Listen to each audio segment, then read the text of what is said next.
믿음대로 될지어다. 하나님 때문에 행복한 한 해, 하나님 때문에 여러분의 가정과 여러분 행하는 모든 일들이 복된 그런 일들로 넘쳐나기를 주의 이름으로 축원합니다. 오늘 좀 생소한 그런 내용이죠. 아람어로 메네메네 데겔 우바르신이라고 하는 그 내용 우리가 함께 살펴보도록 하겠습니다.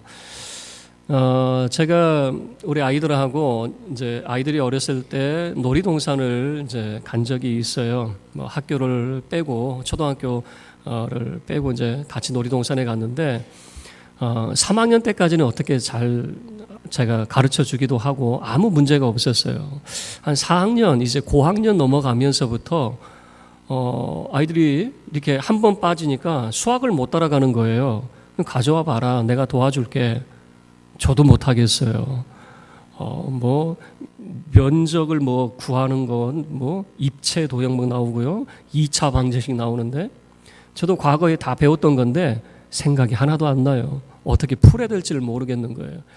곰곰이 생각해 보니까 저도 옛날에 다 했던 거지만 너무 오래 떨어져 있었어요. 이게 학교 이제 그런 수학을 이제 내려놓은 지 너무 오래돼서 다 잊어버린 거예요. 그냥 할 것 같은데 잘 안 되더라고요. 제가 제자 훈련을 하면서 이제 성도들에게 성구 암송을 시켜요. 이 구절을 외워오세요. 그러는데 외워오지를 않아요. 그래서 그냥 이분들이 이렇게 불성실할까 처음에는 이런 생각을 가졌어요. 근데 대화를 나누다 보니까 일주일 내내 외웠대요. 화장실에도 붙여놓고 부엌에도 붙여놓고 거실도 붙여놓고 오며 가며 계속해서 외우는데 안 외워진다는 거예요. 아니 왜 그런가 봤더니 분명히 외웠는데 돌아서는 그 순간 다 사라져 버린대요. 이게 처음에는 그게 잘 이해가 안 갔어요. 그런데 보니까 학교 공부 내려놓은 지 20년 30년 됐어요. 안 외운 지 너무 오래됐어요. 그래서 한참 외울 때는 머리에 막 들어오면 다 들어가는데 이제는 머리에 집어넣으면은 나가는 게 아니라 아예 안 들어와요. 그게 이해가 됐어요. 너무 오래됐어요. 너무 오래 떨어져 있었어요. 그러다 보니까 잘 안 되는 거예요. 여러분 은혜도 마찬가지더라고요. 여러분 은혜 생활에서 너무 멀리 떨어지지 마세요. 여러분 마음 같아서는 금방 돌아갈 것 같죠? 옛날처럼 기도하면 성령의 역사하심이 하나님의 은혜가 폭폭수같이 우리에게 임할 것 같죠? 너무 멀리 떨어져 있으면 쉽게 회복이 안 돼요. 그래서 어려움 가운데 있는 사람에게 이렇게 권면하죠. 기도하세요. 기도해 보세요. 하나님이 도와주실 거잖아요. 근데 본인도 알아요. 기도하면 된다는 걸. 그런데 기도를 못해요. 왜 못한가 봤더니 너무 오래 떨어져 있었어요. 그래서 어떻게 기도해야 될지를 모르는 거예요. 막상 기도하러 나와놓고도 뭐라고 기도해야 될지 모르는 거예요. 그냥 잡생각에 그냥 오만 가지 생각에 그런 생각만 하다가 이제 말아버리는 거예요. 기도하러 왔는데 또 어떤 이야기를 이제 기도하러 와서도 마찬가지예요. 하나님 나 도와주세요가 아니라 하나님 그러실 수 있어요. 나 왜 이렇게 힘들게 하시는 거예요. 이렇게 하나님을 향해서 비난을 하고 그래 버리는 거죠. 왜 그런가 가만히 봤더니 너무 오래 떨어져 있다 보니까 그 은혜 생활을 다 잊어버린 거예요. 여러분 성도 여러분들도 항상 하나님 앞에 겸손할 수 있기를 바라고 늘 하나님의 은혜를 사모하는 자가 될 수 있기를 축원합니다. 여러분 오늘 다니엘서 5장 이야기는 인간의 교만에 대해서 이야기를 하고 있어요. 인간이 교만하면 어떻게 되는가라고 하는 것을 잘 보여주고 있거든요. 5장에 이 벨사살 왕이 등장이 됩니다. 그런데 바벨론의 역사 가운데는 벨사살 왕이 나타나지 않아요. 근데 이 사람이 어떤 사람인가 봤더니 이 바벨론의 마지막 왕이 있어요. 이 바벨론의 마지막 왕이었던 이 나보니두스라고 하는 그 왕의 맏아들이었어요. 지금 바벨론이 메대와 바사 연합군에 의해서 지금 온 나라가 다 무너졌어요. 그래서 이 벨사살의 아버지가 전쟁터에 나가면 왕궁은 누가 지킵니까? 그래서 자기 아들을 섭정왕으로 만들어 놓은 것 같아요. 그리고 자기 아버지는 전쟁터로 나가게 됐던 거죠. 그래서 이 벨사살은 그 섭정왕으로서 왕궁을 이제 지키고 있었던 것이죠. 그런데 이 메대 바사국의 그 연합군이 얼마나 그 세력이 컸던지 거의 그 자기 아버지도 전쟁터에서 패전을 하게 되고요. 거의 대부분의 바벨론이 다 넘어갔어요. 이제 왕궁이 남아 있어요. 이 왕궁도 2년 동안 이 메대 바사군이 빙 둘러 진치고 있고 2년 동안 지금 전쟁이 계속되고 있는 겁니다. 그런데 그 성이 얼마나 견고한지 2년 동안 까딱이 없었어요. 그런데 2년을 버틸 수 있었던 것은 뭐냐면 거기에 그 식량이 풍족했어요. 뿐만 아니라 식수가 유프라테스 강이 그 성벽 아래로 해서 지나가고 있었기 때문에 식수도 풍부했었습니다. 그러니까 얼마든지 버틸 수 있었죠. 그런데 문제는 뭐냐면 2년의 시간이 지나니까 사람들 마음이 조금 지치기 시작을 하잖아요. 이제 민심이 많이 힘들어하는 겁니다. 그럴 때 왕이 1,000 귀인을 불러 모아요. 왕족들하고 그리고 귀족들을 1,000명의 귀족들을 불러 모아요. 그리고 이 성대한 그런 연회를 베풀게 됩니다. 그 이유가 바로 이 귀족들의 마음을 다잡아서 그들이 민심이 돌아서지 않도록 그런 목적으로 그들을 불러 모았던 것 같아요. 성대한 잔치를 벌이고 술잔치를 벌였습니다. 그래서 백성들에게는 이런 효과가 있는 거죠. 이거 봐라. 왕이 왜 저걸 무서워하느냐, 귀족들이 왜 저걸 무서워하느냐, 오히려 잔치를 벌린 거 보니까 이 나라 아직은 안전하구나, 이런 효과를 볼 수가 있는 거죠. 그런데 술을 마시다가 왕이 술기운이 조금 올랐는지 갑자기 이렇게 이야기합니다. 예루살렘에서 가져온 성전의 금그릇, 은그릇, 성전의 기명들을 가지고 와라. 그것으로 술잔을 만드는 겁니다. 그리고 그 성전 하나님 앞에 그 제사 지낼 때 사용되었던 그 금그릇, 은그릇을 가지고 술을 마시면서 4절 말씀을 보시면요, 온갖 우상들을 찬양하는 그런 행태를 갖게 된 거예요. 자, 그러면 질문이 왜 하필이면 성전의 그릇으로 술을 마시느냐라고 하는 거죠. 여러분, 고대 사회는요, 성전의 그런 그릇들을 사용하지 않아요. 그리고 이것은 처음 사용했던 것 같아요. 아니, 왜 그러면 하필이면 예루살렘 성전의 그릇을 사용했느냐라고 하는 거죠. 지금 귀족들에게 안심을 시키려고 하는데 이런 겁니다. 바벨론 이전에 아수르라고 하는 강대한 나라가 있었습니다. 그리고 이 아수르의 그 최고의 왕이 산헤립이라고 하는 사람이 있었는데 그 왕이 예루살렘을 점령하려고 했는데 점령을 못했어요. 그는 패전을 했어요. 아수르라고 하는 그 강대한 나라도 예루살렘을 점령하지 못했는데 내 외할아버지, 그러니까 벨사살의 외할아버지입니다. 내 외할아버지 느부갓네살 왕은 예루살렘을 점령하고 예루살렘 성전의 그 그릇들을 가지고 오지 않았느냐, 이런 거죠. 내 할아버지가 얼마나 위대한 할아버지이냐. 자, 이런 효과를 보여주고 있는 겁니다. 세계 모든 나라가, 북한이라고 하는 나라가 가난한 나라라고 하는 것을 알고 있지만 자기들끼리 열병식 그 군사 그 행진을 통해서 자기는 강하다라고 하는 것을 과시하게 되잖아요. 마치 그런 것 같아요. 우리 할아버지가 얼마나 대단한 할아버지였는지, 우리 조상이 위대한 조상이고, 그리고 바벨론의 신이 얼마나 위대한 신인가, 바로 이 예루살렘을 점령한 그 위대한 신이다라고 하는 그런 효과를 주려고 했던 것 같아요. 그래서 성전의 그 금그릇, 은그릇을 술잔으로 그렇게 만들면서 술을 마시면서 이 자기의 신을 찬양하게 되는 것이죠. 그리고 이 벨사살이라고 하는 말 자체도 벨이라고 하는 바벨론의 신입니다. 바벨론의 신은 벨 또는 마르둑이라고 하는데, 벨이 지킨다, 이 왕을 지킨다라고 하는 그런 의미가 담겨져 있거든요. 그러니까 바벨론의 신이 그 왕의 이름에서도 우리를 지킨다라고 하는 그런 의미가 담겨져 있는 거죠. 그런데 그들의 즐거움은 거기까지였어요. 왕이 그 보좌에 앉아서 마주보는 그 벽에 느닷없이 손 하나가 딱 나타나는 겁니다. 성경을 보면 손가락들이라고 하는 표현을 썼는데, 여러분 손에는 손가락이 많이 있잖아요. 그 손 중에 한 손가락이 벽에다가, 이 석회 벽에다가 글을 쓰는 겁니다. 손 하나가 나타나더니 왕이 술을 먹다가 얼마나 놀랐는지 그냥 얼굴빛이 사색이 되고요, 얼마나 놀랐는지 발이 덜덜덜덜덜 떨게 됐어요. 얼마나 놀랐는지 몰라요. 그냥 흥에 겹다가 여러분 그 모습으로 그냥 술이 확 깨버렸겠죠.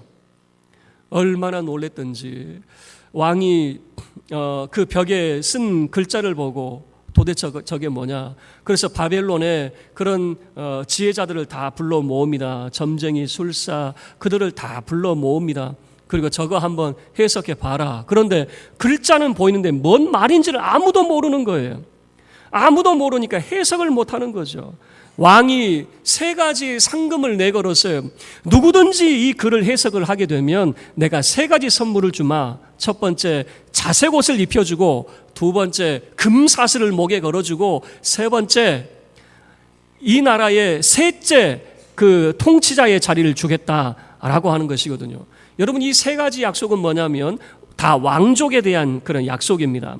고대 사회는 나라를 다스리는 것은 아무나 다스리는 것이 아니라 왕족만이 나라를 다스리게 되었죠. 그래서 자색옷이라고 하는 그 자체도 왕족이 입는 옷이에요. 왕족이나 특별한 그런 귀족들만이 입는 옷인데, 그래서 그의 신분이 왕족의 신분으로 자색옷을 입혀주겠다는 거죠. 그리고 금사슬을 목에 거는 것도 왕족만이 거는 것인데, 이 왕족의 명예, 그런 권위를 주겠다는 것이고, 셋째 통치자로 세우겠다는 것은 왕족의 그런 지위까지.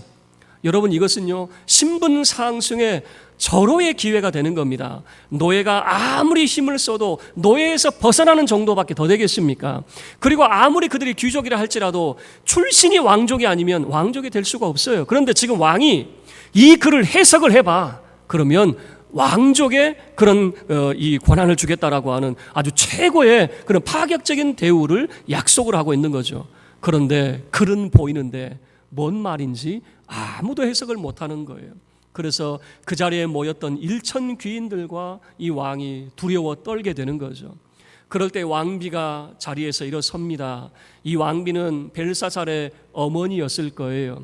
그 왕비가 이제 기억을 했어요. 자기 아버지 때 느부갓네살 왕이 꿈을 꾸면 그 꿈을 해석을 해주고 정말 비밀하고 은밀한 것을 드러낸 사람이 있었는데 그 사람이 누군가? 바로 다니엘이라고 하는 사람이잖아요. 이 시점에 다니엘의 나이는 약 75세가 되었을 겁니다.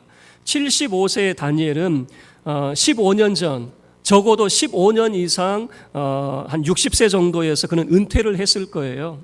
은퇴를 하고 그는 그냥 왕궁의 그 도시에 머물러 있었을 거예요. 그런데 왕비가 이 은밀한 글을 해석해 줄 수 있는 사람, 우리 아버지 때에 이 꿈을 해석해 주는 다니엘이라고 하는 사람이 있었는데, 이 사람은 신들의 영이 깃든 사람이니까 그 사람 한번 불러다가 이 글을 해석하게 해 보십시오 라고 하는 거죠.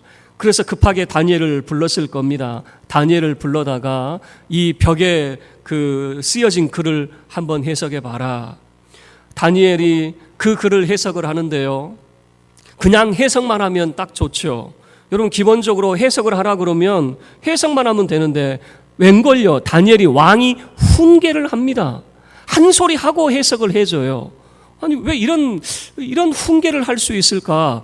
한 나라의 왕에게 감히 이 신하된 사람이 이 훈계를 할 수 있을까? 근데 뭐라고 훈계를 했을까? 한마디로 이야기하면 당신 참 교만한 사람이요 라고 하는 거예요. 자, 23절 한번 보세요. 23절 함께 읽겠습니다. 시작. 도리어 자신을 하늘의 주제보다 높이며 그의 성전 그릇을 왕 앞으로 가져다가 왕과 귀족들과 왕후들과 후궁들이 다 그것으로 술을 마시고, 왕이 또 보지도 듣지도 알지도 못하는 금, 은, 구리, 쇠와 나무, 돌로 만든 신상들을 찬양하고, 도리어 왕의 호흡을 주장하시고 왕의 모든 길을 작정하시는 하나님께는 영광을 돌리지 아니한지라 라고 하는 거죠. 이 말은 뭡니까? 왕이 스스로 당신을 높이고 하나님을 찬양하지 않다니 당신 참 교만한 사람이요 라고 하는 거죠. 아니 왜 이런 훈계를 하게 되느냐? 다니엘이 이렇게 이야기합니다. 그의 외할아버지 느부갓네살 이야기를 꺼내게 되는 거죠. 당신 그 할아버지가 왕 위에 권세를 가지고 있을 때, 그가 교만한 마음을 가지고 있을 때 무슨 일이 있었습니까? 인간의 이성이 그에게서 사라지고 7년을 짐승처럼 살게 되지 않았습니까? 그가 스스로 높일 때에 가장 낮은 자리에 7년 동안 지내게 되고, 하나님께서 그의 이성을, 그의 총명을 그에게 주실 때 그가 하나님을 경배하고 하늘의 주제이신 하나님을 높이는 자가 되지 않았습니까? 당신 할아버지가 그렇게 교만할 때 낮아지는 그 모습을 알고 있으면서 당신은 왜 그러시오? 라고 하는 거죠. 지금 벨사살이 이런 잔치나 이런 호기를 부를 때가 아니잖아요. 성이 2년 동안 지금 포위를 당하고 있는 이런 상황에서 이런 거죠. 당신 매우 힘들죠. 하나님 앞에 기도하십시오. 기도의 자리로 못 나가더라 그 말입니다. 너무 멀어져 있어가지고 오히려 하나님 앞에 겸손한 그런 모습을 보이지 못하고 교만한 자의 모습을 보이게 되는 거예요. 그래서 다니엘이 이것을 먼저 훈계를 하는 겁니다. 당신 참 교만한 사람이요. 하나님 앞에 스스로 낮추고 하나님 앞에 도움을 구하고 하나님 앞에 기도해야 될 사람이 하나님보다 자기 자신을 높이다니. 그러면서 그 글을 해석을 해줍니다. 이 벽에 쓰여진 글자는 메네 데겔 우바르신이라고 하는 말입니다. 아람어로 그 내용이 써져 있어요. 그 글을 해석을 하는데 메네라고 하는 것은 수를 센다라고 하는 것입니다. 데겔이라고 하는 것은 무게를 잰다라고 하는 말이에요. 그리고 우바르신 했는데 우라고 하는 것은 그리고 바르신, 여기서 베르스라고 하는 표현을 썼죠. 그것은 둘로 나뉩니다. 둘로 쪼개진다라고 하는 의미예요. 그것을 가지고 이제 다니엘이 해석을 해주는 겁니다. 먼저 메네를 해석을 합니다. 자, 함께 읽을게요. 26절입니다. 시작. 그 글을 해석하건대 메네는 하나님이 이미 왕의 나라의 시대를 세어서 그것을 끝나게 하셨다 함이요. 메네, 그러면 그 내용 속에 세어서라고 하는 말이 나오죠. 그게 메네예요. 이런 거죠. 하나님이 지금 당신의 시대를 세어보니까 다 끝났다 그 말이에요. 하나님께서 하나, 둘, 셋, 넷 다 세보니까 당신의 시대가 이제는 그 끝을 보였다라고 하는 거예요. 그리고 두 번째, 데겔이라고 하는 것은 무게를 잰다라고 말씀을 드렸죠. 자, 27절 보세요. 함께 읽겠습니다. 시작. 데겔은 왕을 저울에 달아보니 부족함이 보였다 함이요. 하나님께서 당신을 이제 달아보니, 무게를 재어보니까 부족하더라 그 말이에요. 그래서 결과적으로 어떻게 되느냐, 하나님이 당신을 세어보고 달아보니 한참 모자라더라 그 말입니다. 그래서 결과가 어떻게 되느냐, 하나님께서 당신을 베레스 하더라 그 말이에요. 우바르신 하더라 그 말이에요. 함께 읽겠습니다. 28절 시작. 베레스는 왕의 나라가 나뉘어서 메대와 바사 사람에게 준바되었다 함이니다 하니, 베레스는 나뉘다라고 하는 말이에요. 둘로 쪼개다라고 하는 것이에요. 지금 이 왕궁 밖에는 메대와 바사군이 지금을 진을 치고 있는데, 왕은 지금 호의롭게 지금 우리는 안전하다고 이야기했는데 술잔치를 벌였는데 천만의 말씀이요, 이제 당신의 나라가 저 메대 바사의 나라가 될 것입니다 라고 이야기를 하고 있는 거죠. 마치 이런 모습으로 여겨져요. 메네 데겔, 하나님이 당신을 세어보고 재어보셨습니다. 그리고 우바르신이라고 하는 거예요. 하나님의 선고가 뭐냐? 당신 이제 끝났습니다 그 소리예요. 이제 당신의 나라는 둘로 나뉩니다 라고 하는 그런 소리 아니겠어요? 우바르신 해버리는 거죠. 왜 그러는가? 정말 이렇게 힘들고 어려울 때 자기 자신을 낮추고 겸손해야 되는데 웬걸요? 그가 오히려 교만해졌어요. 오히려 하나님의 성전에 그런 기명을 가지고 술잔치를 벌였어요. 그래서 결과가 어떻게 되는가? 여러분 30절 말씀을 보시면 그날 밤에 갈대아 왕 벨사살이 죽임을 당하였고, 그렇죠. 역사적으로 이런 사건이 벌어졌습니다. 유프라데스 강이 너무 깊어요. 그래서 성벽 아래로 들어갈 수 없다고 생각을 했는데 이 메대 바사군이 그 물줄기를 싹 틀어버렸어요. 물줄기를 싹 틀어버리니까 수위가 점점 낮아졌을 거 아닙니까? 그러니까 그 성벽 밑으로 들어가 버렸어요. 그리고 그 왕궁 안에서 그 내통하는 첩자가 있을 거 아닙니까? 그 첩자의 안내로 왕궁에 들어가서 왕을 살해하게 되었어요. 그날 그는 죽게 돼요. 여러분, 성경이 우리에게 보여주는 것은 하나님이 세상을 관망하시는 것 같고 하나님이 우리를 그냥 아무렇게나 살도록 그냥 내버려 두시는 것 같지만 그게 아니더라 그 말입니다. 하나님은 우리의 생각을 살피시고 우리의 행동을 살피고 계시더라라고 하는 것을 메네 데겔 우바르신을 통해서 우리에게 보여주고 있다라고 하는 것입니다. 성경은 하나님은 지식의 하나님이라고 말씀을 하고 있어요. 그 지식의 하나님께서 늘 우리를 지켜보고 계시는 거예요. 우리가 신앙의 삶을 살 수 있도록 모든 환경과 여건이 우리에게 주어져 있지 않아요. 늘 우리는 갈등하며 살게 됩니다. 내가 믿음을 선택할 것인가 아니면 세상을 선택할 것인가. 왜냐하면 너무 힘들거든요. 믿음으로 산다는 것이 얼마나 힘든지 몰라요. 그러다 보니까 갈등하게 되고 때로는 세상을 선택하면서 적당히 우리가 타협하면서 살고 그렇게 살기도 합니다. 그런데 이 모든 것을 하나님이 다 지켜본다는 사실이에요. 매내하고 계신다라고 하는 겁니다. 하나님이 다 세고 계시더라 그 말이에요. 그리고 대결하고 계신다는 겁니다. 우리를 재어보고 계시는 거예요. 우리의 믿음이 온전한가라고 하는 것을 달아보고 계시더라 그 말입니다.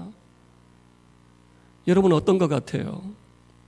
하나님께서 저와 여러분을 지켜보고 계신다니까요. 우리의 마음의 생각이 무슨 생각을 품고 있고 우리의 행동이 어떤 행동을 하고 있는가. 과연 믿음을 선택을 하고 믿음의 행동을 하는가, 아니면 세상을 선택하고 세상의 그런 길을 가고 있는가. 하나님이 지켜보신다는 거예요. 그리고 최종 선고가 나오겠죠. 우바르시나이다. 여러분, 저와 여러분은 늘 우리를 지켜보시는 하나님 앞에 겸손할 수 있기를 바랍니다. 사람이 겸손하기를 원해도 너무 은혜의 자리에서 멀어지면 하나님 못 찾아요. 하나님 못 찾아요. 정말 힘든 그런 시간을 보내고 있는 분들에게 기도하셔야 됩니다. 기도하셔야 됩니다. 그분 기도하는가 보면 기도를 못 해요. 왜냐하면 너무 멀어져 있어서 어떻게 하는지를 몰라요. 공부를 안 한 지 너무 오래돼가지고 제가 2차 방정식을 이제는 어떻게 풀어야 되는지를 이제 모르듯이 은혜의 자리에서 멀어지다 보면 처음에는요, 얼마든지 우리 마음은 다가갈 수 있을 거라고 생각을 해요. 하나님의 은혜의 자리에 얼마든지 나는 다가설 수 있을 것처럼 생각하는데 너무 멀어지면 못 돌아가요. 여러분, 하나님 앞에 겸손할 수 있기를 바랍니다.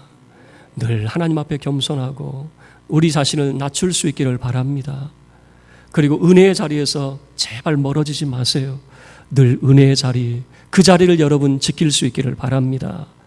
주일 성수하는 것, 여러분 우리가 예배를 사모하고 하나님 앞에 기도하는 이런 자리, 여러분 그 은혜의 자리를 늘 사모하시고 하나님 앞에 나아가며 겸손히 주의 은총을 구함으로 우바르신이 아니라 늘 주의 도우심을 힘입는 하나님의 구원의 역사를 힘입는 저와 여러분의 삶이 되기를 주의 이름으로 축원합니다. 이 시간 우리가 태신자 작정하는 그런 시간을 갖도록 하겠습니다. 주보 속지에 여러분 있는 그 내용을 살피시고 거기에 하나는 여러분이 가지시고 또 제출용은 교회 여러분이 제출하시면 됩니다. 여러분 이런 생각을 하시죠. 작년에도 썼고 그 전에도 썼고 그 사람 마음이 열리지 않던 걸요. 우리의 할 도리는 그 영혼을 위해서 기도하는 겁니다. 여러분 기도하면 하나님이 일하실 겁니다. 여러분 우리는 기도하면 하나님은 일하실 겁니다. 이걸 확신할 수 있기를 바랍니다. 여러분 태신자를 꼭 적어주시고, 그리고 이 태신자 여러분 낼 때에는요, 우리가 헌금함에 그것을 여러분 거둘 거예요. 여러분 헌금 내실 때에도 물질만 내는 것이 아니라 우리 마음이 하나님, 내 자신을 하나님 앞에 드립니다 라고 하는 마음으로 여러분이 헌금을 내듯이 이 태신자를 여러분이 드릴 때에 하나님 이 영혼 꼭 구원하여 주옵소서, 이 영혼 불쌍히 여겨주시고 꼭 구원하여 주옵소서, 이런 사모하는 마음으로 여러분 제출할 수 있기를 바랍니다. 볼펜이 없는 분은 손을 들어서 표해 주시고요, 적어 주시기를 바랍니다.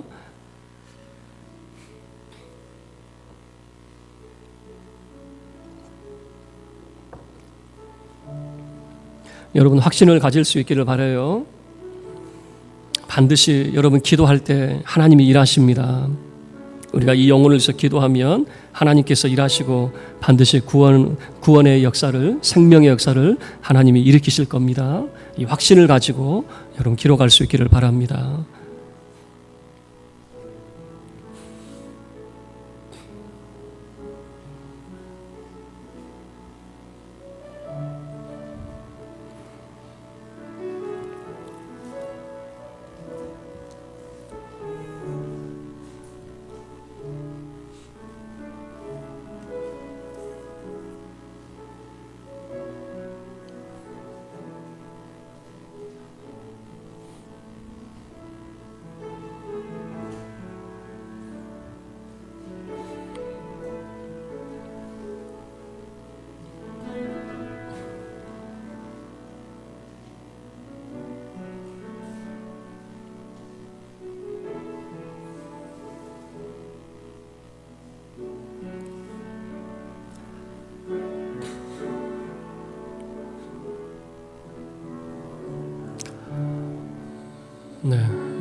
이제 거둬 주시기를 바랍니다.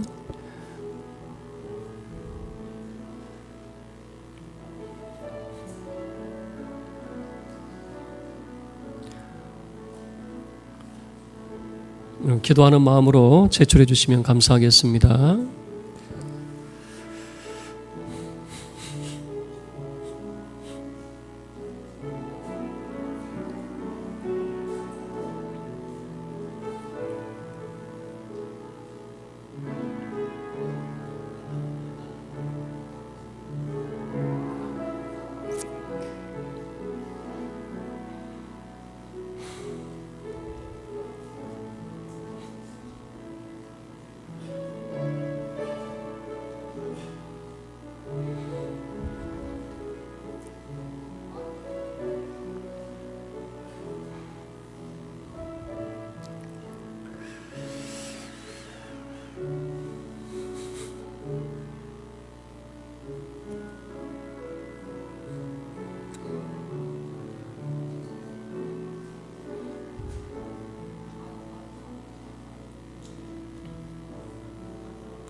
네, 우리 모두 자리에서 일어서서 우리 함께 찬양하도록 하겠습니다.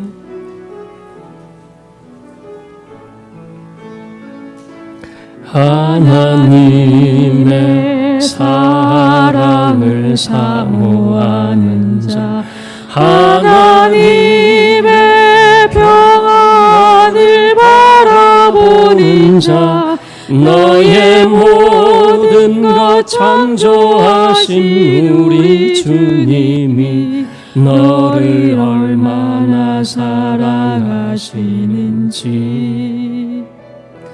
하나님께 찬양과 경배하는 자, 하나님의 선하심을 닮아가는 자, 너의 모든 것 창조하신 우리 주님이 너를 자녀 삼으셨네.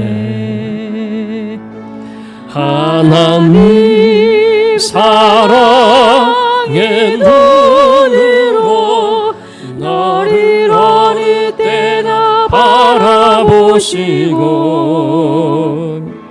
하나님 인자한 귀로서 언제나 너에게 기울이시니, 어두움에 밝은 빛을 비춰주시고 너의 작은 신음에도 응답하시니, 너는 어느 곳에 있든지 주를 향하고 주만 바라볼지. 하나님 사랑의 눈으로, 하나님 사랑의 눈으로 너를 어느 때나 바라보시고, 하나님 인자한 귀로서 언제나 너에게 기울이시니, 어두움에 밝은 빛을 비춰주시고 너의 작은 신음에도 응답하시니, 너는 어느 곳에 있든지 주를 향하고 주만 바라보 주만 바라오지나.